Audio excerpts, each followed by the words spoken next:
All right, we're back, and it's the segment that you guys know, you love, and we have actually dedicated a lot more time to it on this week's show. A couple of yappers, and Boom and I have gone a little long on these Dynasty debates. We're going to be quicker so we can get to more of them because you guys have sent in a ton of questions, both to the email line, fantasymailbag@yahoosports.com, and on social media. So, Boone, let's get into some Dynasty debates.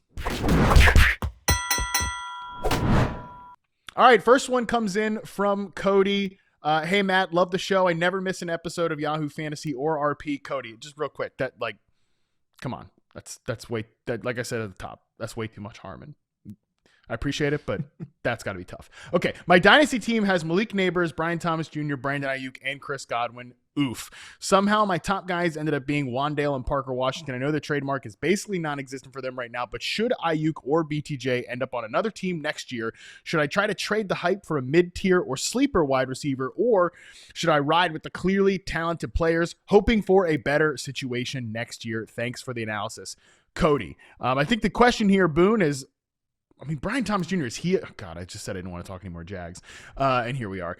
Is he going to be a guy that's on the trade market? I'm not so sure. I think maybe. Aiyuk definitely will be on another team, but who the hell knows what's going on with Brandon Aiyuk these days?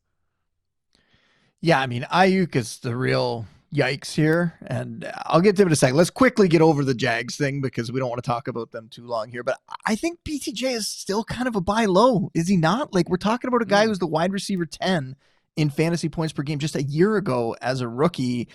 I know this year he had a couple games. It didn't really look like he was a fit in that offense for whatever reason under Liam Cohen.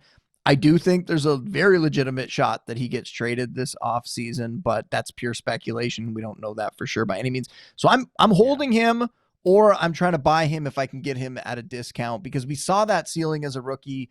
He's only 23 years old. Like, I have him as wide receiver 26 in Dynasty. I don't know how low people might value him, if it's even lower than that or not. Maybe I'm the one that's a little bit low on him there. But I do think I would try to see, at least gauge what the value is. For Aiyuk, man, like, I don't even know where to begin here. Like, what a weird stretch this has been where he holds out, then he gets paid, doesn't look as good when he comes back. He returns to the lineup, he gets hurt again. And then basically it just seems like he gave up on the Niners completely. And I know a couple seasons ago, he looked great, but Harmon, like, if you told me that this dude never plays another NFL game, I don't even know if I'd be that surprised. And is there a chance he goes to another team? Is there a chance that he goes to the Commanders and he gets to link up with, his old buddy and Jaden Daniels, and he tries to revive his career that way? It's definitely possible. But right now, this is not somebody who I want on my fantasy teams. I would be giving him away for almost anything. I do not feel confident that he's going to have this career resurgence. Normally, when players go down this road, it's very rare. You've seen it happen a couple times I can think of, where guys look like their career is completely over and then they turn around and recapture that glory that they had a few seasons ago. And I just, based on what we've heard and what we've even seen from Aiyuk sharing things on social media, like, I just don't feel good about him being one of those outliers who does get back to putting up huge numbers for fantasy. No, Brandon Aiyuk in 2023 was, he truly played and performed like an elite wide receiver. Not from a fantasy standpoint, but from an NFL wide receiver standpoint. I have little faith that he'll ever get back to that again. I think if I had him on a roster, I would probably just hold him and see what happens, with the recognition that this guy could be like a Deontay Johnson type who just completely falls out of the league. I think that's very possible, but I do think that the upside of him getting back to being like a good fantasy wide receiver in the right spot, especially because that type of theoretical talent does not come available often, like in the free agent market, trade market, whatever. So I'd probably hold on to him and just see what happens. I wouldn't trade him low, because I do think you're trading him ultra low. Like, you're hoping to get back you couldn't get back like a second round rookie pick. It would be something very, very low. Yeah, I think probably the best move is you hold him. You hope that at some point this offseason there is a headline that just makes it seem positive in any way. It makes it sound like he's going to get traded to a different team, get a new opportunity. Just maybe his agent leaks something, whatever it is. And we don't want that. But whatever headline comes out like that, you got to be ready that as soon as that headline hits that day, you get those trade offers out into people's inboxes. You just send it to everybody in your league. You hope somebody bites and you get maybe a second round pick back. But there's also the possibility, if you continue to hold him, that it could go the other way, like we're saying, and that he could become almost worthless by the end of this offseason. I hope that's not the case. I really like the player, and, I don't want to see that happen. But I will say I don't have any shares of Brandon Aiyuk anymore on my teams, and I'm pretty glad about that. Yeah, it's definitely better for your mental health. Okay, next one comes in from Football Dynasty Stud, I believe, on social media. You acknowledged that the Petzing hire in Detroit wasn't really inspiring. Should Amon-Ra managers be exploring deals to move to similarly valued assets? That offense already lost a bunch with Ben Johnson, and I'm worried it gets worse with Petzing this year. I'll answer this quickly, Boone, before I get your thoughts here. We're going to, again, I keep saying this, Nate Tyson and I are going to be doing a whole coaching show. There's been so much coaching moves. I'm actually, producer Colin, I've been meaning to mention this to you. I think we might need to do a 2-parter on that coaching show, because there's no way we're going to be able to do like a 1-hour show on the coaches. But anyways, we'll talk Petzing, offensive coordinator, Detroit Lions. I'm actually not as concerned about it as other fantasy heads seem to be. Again, we'll talk more about that with Nate. But regardless, I view a player like Amon-Ra as pretty much impervious to coaching moves, and I actually kind of think last year was good proof of concept of that. Yeah, 100%. That's exactly how I would approach it. I mean, at least 115 catches, at least 1,200 yards in 3 straight years, 10 touchdowns or more each of those seasons. Like, this guy is amazing. He's been over 1,400 yards 2 of the last 3 years, including this past one. And like you said, there's been different play callers in there. It wasn't with Ben Johnson the entire time. So yeah, I think he's going to be fine. I'm not really worried about him at all. If you do want to, it's nothing wrong with putting a player out there and seeing what kind of offers you might get back. You don't have to accept one of them. You can just kind of gauge his value in your league. Just if you do that, no, you might be trading away a top 5 dynasty wide receiver, because that's how I have him ranked. I love the St. Brown quote. Do you guys, do you think they just hire a random dude? Like, do you not have trust in Dan Campbell? Well, he didn't really nail it on the last hire, considering that he took play calling duties back in the middle of the year, but it's fine. Okay. Next one comes in from Chad. Huge fan of the show. Thanks for all you do. On the latest episode, you and Scott floated the possibility of Clint Kubiak going to the Raiders, and have on many occasions touted the benefits of getting the QB and coach situation aligned. Aside from the obvious beneficiaries of Brock Bowers and Ashton Genty, which current Raiders wide receiver stands to benefit the most in 2026? We should also note that Jeffrey sent in an email asking, Ashton Genty, is he still a first-round pick in Dynasty? I took him 1.11 in a startup, and I have mixed feelings.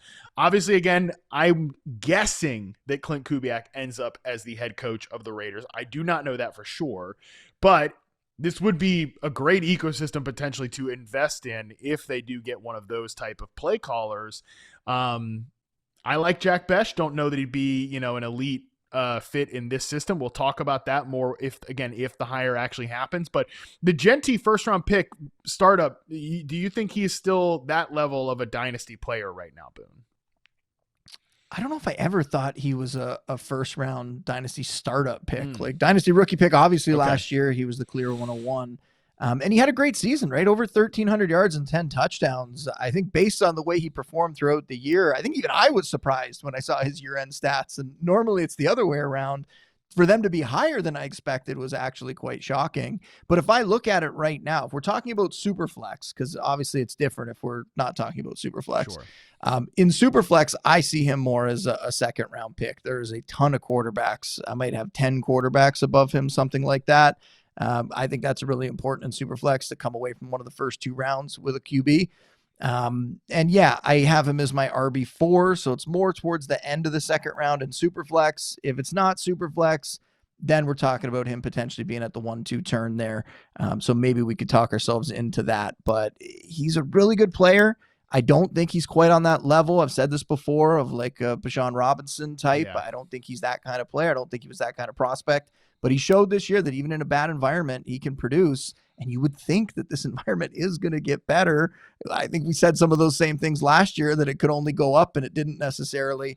But if they hit the right coach, if they figure out the quarterback situation, which they're going to have a good shot to do, I think this offense is going to be better, and that should lead to some better production from Genty. So I don't think it's a bad pick, but I don't know that I would spend a first rounder on him unless we were talking about just a single QB format. Yeah, I think that's totally fair, and that's kind of how I'd value him as well.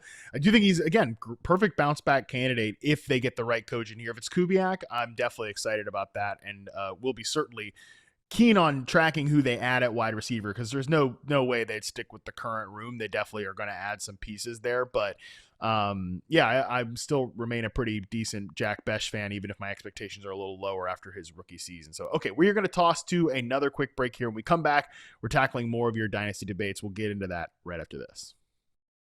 All right, we're back. We're continuing to run through your dynasty debates. Let's get to this one from Charles here. With Charles McDonald, maybe. It's the Atlanta Falcons, so you never know. With Kevin Stefanski becoming the coach of the Atlanta Falcons, do you see a rise in their star players' value? I own Pitts, London, and Penix. My God, why so many Falcons? Should I be looking to move on from any of these players, and why? Boone, interesting. Again, we'll break down the Kevin Stefanski hire in full in a future episode. I don't have like a strong feeling on this, other than I'm worried Penix is not their future quarterback, and obviously Pitts might not even be on the team next year. So I don't have like a strong lean one way or another. Do you have a big bold take on any of these three potential Falcons players?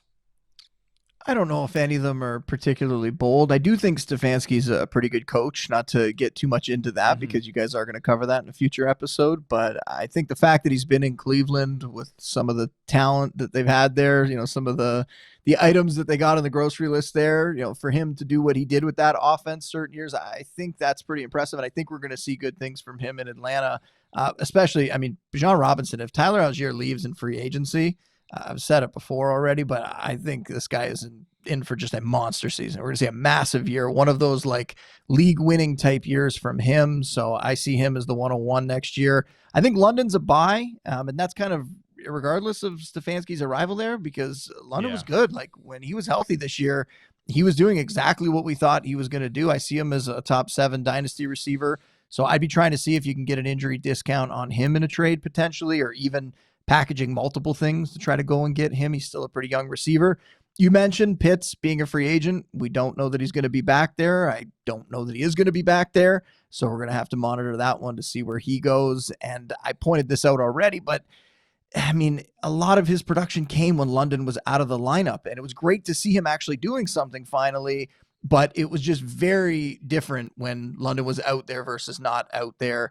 Pitts was the tight end 21 in the first 11 weeks when London played most of those games. And then when London got hurt, Pitts was the tight end 3 in fantasy points per game over the final 8 weeks. So again, nice to see him doing that, but don't know that he's somebody that I would want to go and get on my roster. I would actually be looking to try to sell him, especially we're talking about like headlines coming out and trying to capitalize on that. So there'll be lots of headlines about Pitts and free agency and excitement about where he could go. Try to capitalize on that and trade him. And then Penix, he hasn't really done that much, right? He's had opportunities here, got to start at the end of the rookie season, got to start this year before he got hurt. Just not really a great fantasy asset, I don't think. So if you have him and you think he is going to start when he comes back healthy, which I don't know that that's going to be in week 1, he's going to be coming off an ACL tear. If you think he could be your QB2, fine, but I just don't see a lot of ceiling for him in fantasy, and I just don't think you're going to be able to get much for him in a trade, so you probably have to hold him as well. Yeah, I'd like to see Pitts move on.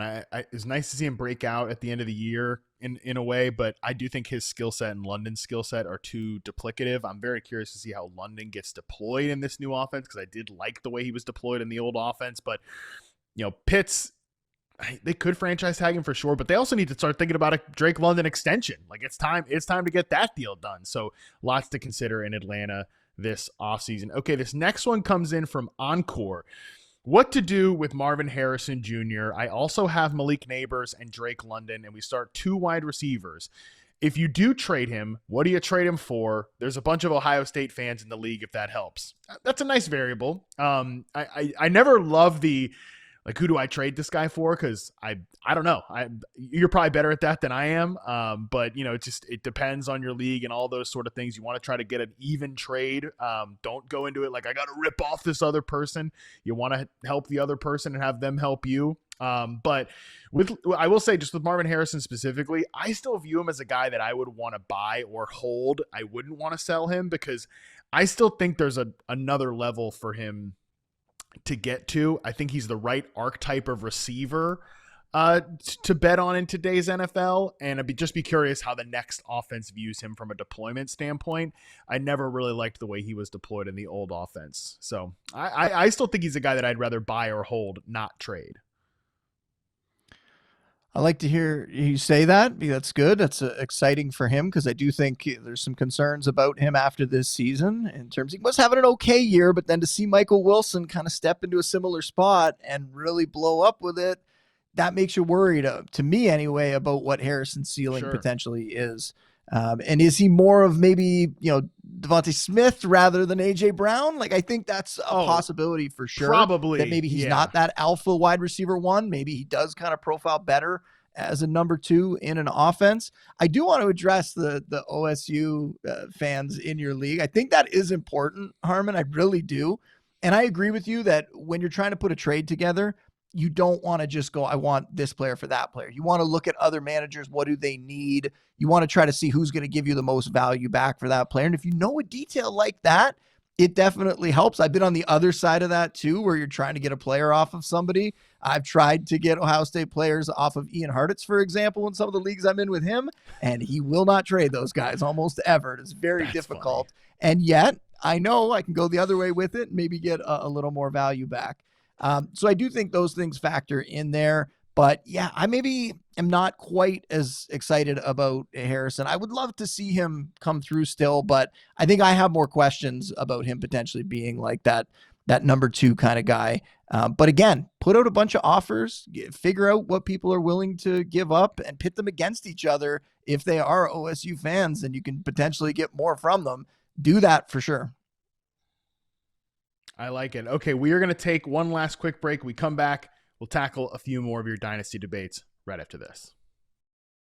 All right, we're back. We're going to tackle a few more of your dynasty debates here before we get out of here. All right, Nick sends in, I'm in a super deep Superflex Dynasty League and was lucky enough to win my league last year on the back of strong finishes from Trevor Lawrence, Colson Loveland, and Michael Wilson. So I've got late rookie picks in each round. I want to try and buy low on one of the year 3 wide receivers who disappointed last year. Is 1.12 and 2.12 too much for Ladd, Rome, Marvin Harrison, BTJ, and on the cheaper end, Pearsall? How do you rank them? I see Boone's rankings values, but I want to know what Matt Harmon has to say here.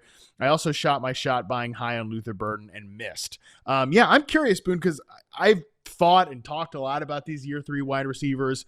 Of this group here, Ladd, Rome, Harrison, Brian Thomas, and then Pearsall, which one of them, like, would you package this deal to trade for any of them, and kind of how do you see them bucket-wise? I mean, Nick seemed to ask for your opinion, so you better give him your opinion here. A couple things I want to say, though. Missed on Luther Burden? What are we talking about? Missed on Luther Burden? Like, unless you got Luther Burden and then traded him away for cheaper. If you traded for Luther Burden, you have him on your roster. I have him ranked as a top 15 dynasty wideout. I think he means he tried to. I think he means he tried to buy him high and was not able to trade. Gotcha. Okay, so I read that wrong. I thought that was that he bought high on him and that he felt like he missed. All right, my bad there. Okay, so if we're looking at these guys, then I think packaging the 112 and the 212 for one of these receivers, I think it is an interesting move. I have them ranked Harrison Jr., Odunze, Ladd, BTJ, and then Pearsall. But I will say they're all pretty close. So just to give an example of how my trade value charts work here, all those wide receivers are in a range in terms of value from 52 to 41. A late first, looking at 2026, is worth 36 on average, and a late second, 15. So I think that is a pretty good trade. You might be giving up a little bit more in terms of value, but you're right in the same ballpark for any of those guys. I said Pearsall is the lowest there. I could definitely bump him up, though. We know I like him. We've talked about him before. I could certainly see him coming on and having a great career. So it's the lowest on the list, but it's not like I'm telling you to avoid him by any means. So that's how I have them ranked there, Harmon. But obviously, Nick wants to hear your take on these guys. So how are you valuing them? The top two for me, it's Rome and Ladd. I have it in that order right now, although that was pre-Mike McDaniel hiring. I do really like the idea of McDaniel in that Chargers offense, and specifically how he's going to weaponize Ladd McConkey, Keenan Allen likely not being back. I had it before the season. I had it Ladd, Odunze, but I think those guys are pretty close. Those would be the top two. I don't view any of these guys right now as established wide receiver ones in Dynasty necessarily. Like, none of them are in my top 10 rankings. They're kind of hanging around the 12 to 15th spots, but those are the two I'd be most interested in buying, and I'd happily send the 12th pick in the first and second rounds for either of those guys. I actually wonder if that deal would get accepted, but still, Dunze's the guy I feel really good about because it was good to start the year. Still like good separating all year long, but was obviously banged up, had issues at the catch point. I tend to think that just gets fixed in year 3. That stuff's not sticky, and like, catch rate is one of the least sticky stats for wide receivers that's out there. So are drops. That was obviously the problem for him this year, but otherwise, like, he was still good. He just obviously needs to catch the football more consistently. Caleb needs to be more accurate, and I think both those things happen. I actually think like everybody's going to want to buy a Luther Burden, and I think the smart move is to buy Luther Burden for sure. But I still think buying a Dunze is plenty fine as well. And yeah, I agree with you that Pearsall would be the last ranked guy there, but I don't know. I could definitely see him. I could definitely see him on the rise if they don't add a ton to that wide receiver room. And he's another guy that I think people will be like straight up out on this offseason. I don't even know if you'd have to send a first round pick to get Ricky Pearsall. Agreed. I am willing to buy on all these guys as long as people are looking at Marvin Harrison Jr. as more of the range that we've talked about him here. I think he's more of that, wide receiver 2 for fantasy. I don't know that he's going to emerge as what people thought when they were drafting him in Dynasty initially as potentially that like alpha number 1. The other thing I will add for a trade like this, when you're talking about sending firsts or seconds in a trade, right? So this one, I'm talking about sending a first and a second for a player. I would always try to get back a pick, a lower round pick, like a third or a fourth, like just get them to throw that in. That is not going to be like the killer for a deal. They're going to be excited about the big pieces in the deal. And if you can get back, like if you're giving up the 212, some managers at this point in the year aren't looking at where their picks are going to be yet. And depending on what site you're on, it might not show the picks, right? So you could potentially get back like a mid third, and all they see is a first and a second coming their way in return for a player and let's say a third round pick. And the difference between a late second and a mid third, it's not that big. So those are like little ways that you can sort of extract some value out of trades. Always try to add that little tiny piece, get a late round pick back, and you're just giving yourself some value and another shot to get a player. Let's hit 2 social media ones that we got this week. Before we have so many we could get to, but we're not going to get to them all today. Just because these are quick, like player based ones. Number 1 comes in from @DNAFit1. Where are you guys at with Bucky Irving? Is he a sell low while you can or a bounce back guy? I like this question, Boone, because honestly, I had to think about it. Like, where are you at with Bucky Irving after a pretty disappointing second season from the former 5th round pick when he was the talk of fantasy world in year 1? I mean, wasn't a lot of the disappointment though, because the injury and like the weirdness around the injury and being unsure when he was going to come back and all that sort of stuff. Like when he was out there, he was still pretty good. I have him locked in as a fantasy RB1 next season for redraft. I have him in that same range as a top 10 dynasty back. I still really like him. 23 years old. I know he dealt with the injuries, but just 1 year removed from that 1,500-yard, 8 touchdown season.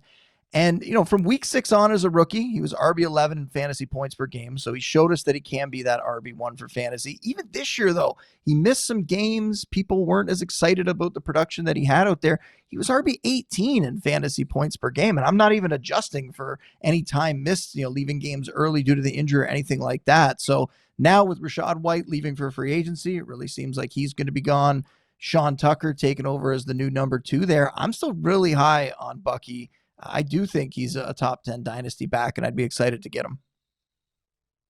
Yeah, I don't know. Like, I don't rank running backs for dynasty because I got enough with the receiver stuff going on. But Bucky Irving, yeah, I kind of might be a little bit more concerned than you, but I also am not like panic. I wouldn't sell him low, basically. That doesn't make any sense to me. I'd kind of want to see what happens here, but it does, like, things do change quick for these former day 3 backs when they have like down moments. The team's not that invested in them.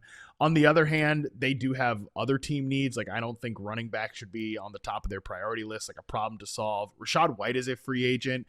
That's the thing for Bucky Irving. Beyond the injury this year, it was just disappointing when he came back that he lost goal line work to Sean Tucker and lost passing down reps to Rashad White, which is really just tough for fantasy. Like, you can't be a fantasy RB1 if you're losing both of those things. But it's a new offensive coordinator in the building, and maybe, again, no Rashad White this year if he moves on. Maybe there's just something to Bucky Irving that they see in the offseason that they trust him more in that regard. But the Bucs rushing game just wasn't that good last year, which was a problem for the team all season long, which I think is a big reason why they moved on from the offensive coordinator. So, yeah, I wouldn't sell him low, but I think there is a potential trapdoor here, but I think you might be kind of just overstating it if you're selling him right now. Well, I would also say, in addition to him being hurt for part of the year, we just saw so many injuries in that offense in general, right? Baker Mayfield was hurt. Everybody. The offensive line was kind of this revolving door of injuries throughout the season. So I think we can kind of chalk that up to a bit of a lost year as a whole for a lot of players in that offense.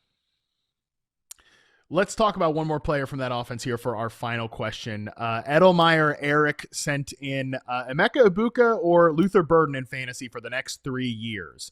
Love it. A simple player versus player question here. And I think this one is super close. I have a feeling you're going to say Luther Burden. Am I right about that? I am going to say Luther Burden. We saw flashes from both of them this season.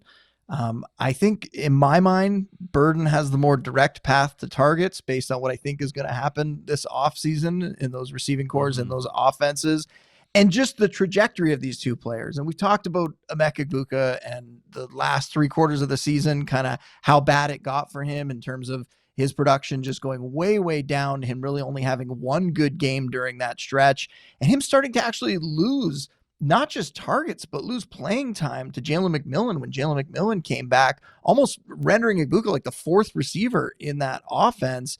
It was kind of shocking, and it just put him going in the wrong direction, where Burden, his best games came at the end of the year, right? He's still on the rise. And I think the way I look at that offense, I really think the Bears offense is going to be built around Loveland and Burden, with Odunze is kind of like the other piece there. But I think the 2 biggest parts of that passing attack are going to be Loveland and Burden, and I think it's going to happen as early as next year. So maybe I'm just all in on Burden here, but I have them close. It's wide receiver 15 and wide receiver 20 in my dynasty rankings. So it's not like I've given up on Egbuka. He's still young.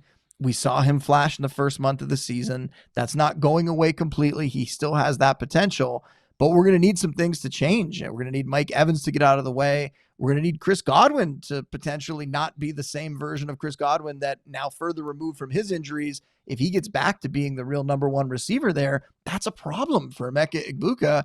And McMillan is still around, right? That's also going to be an interesting tidbit to see how this kind of, sorts itself out in terms of the depth chart and the pecking order there. So I think I'm a little bit burned by Egbuka, but like we just talked about with the Bucs, some uncertainty with that offense, some changes in that offense versus the Bears. We know Ben Johnson's there. We're excited about what we saw this year, and I think Burden's going to be a big part of what they're doing moving forward.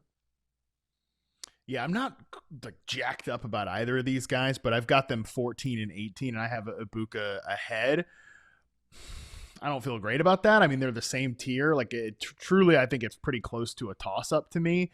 The only thing I would say is, like, the next 3 years, like, Mike Evans might come back this year, and then that's it. Chris Godwin might be there this year, and then that's it. I think McMillan's a nice player, but I just think like year 2, Emeka Egbuka will be better than Jalen McMillan. I don't. Maybe that's disrespectful, but I think McMillan's okay, and I think Egbuka will likely pass him up. I think there's an equal shot that Burden is the 3rd best pass catcher in his offense that there is Egbuka, but at the same time, like I like the Bears ecosystem going forward better than I like the Bucks ecosystem going forward. So I would probably give a slight edge to Ibuka because I thought he was a slightly better prospect and was more. It sounds crazy to say more consistent. He wasn't a consistent player this year, but I think if he is the player he should be a more consistent option than what he showed at the end of last year. So, like I said, I'm kind of waffling between the two guys, but I'd give like the slightest of edges to Ibuka for the next 3 years. Now, this coming year, that does depend on is Mike Evans back because he's a free agent and is Chris Godwin back? Probably. But, it's a whole new offensive system, one that I do think fits Ibuka well, and that will just be interesting to see with those two receivers if they're back next year. Yeah, and it's important that we saw these guys have these big games, regardless of how it happened. You always point out, whether it's early in the season, whether it's sprinkled in there, they showed they belong. They showed that they can be meaningful real-life players, meaningful fantasy assets, versus some other guys. Like when guys aren't producing at all, Jack Besh, for example, who, I mean, if you're picking somebody from that receiver core, I agree that he would be the guy, and yet normally receivers who have that kind of production, that little production in their first year, it doesn't really work out for them very often. It's very rare for those guys to turn around and actually break out in the years to come. So yeah, I at least feel good about these two because we saw them do it. It was only for portions of the season and completely different portions of the season with these two guys specifically, but we saw them do it as rookies, and hopefully they can just build on it from there.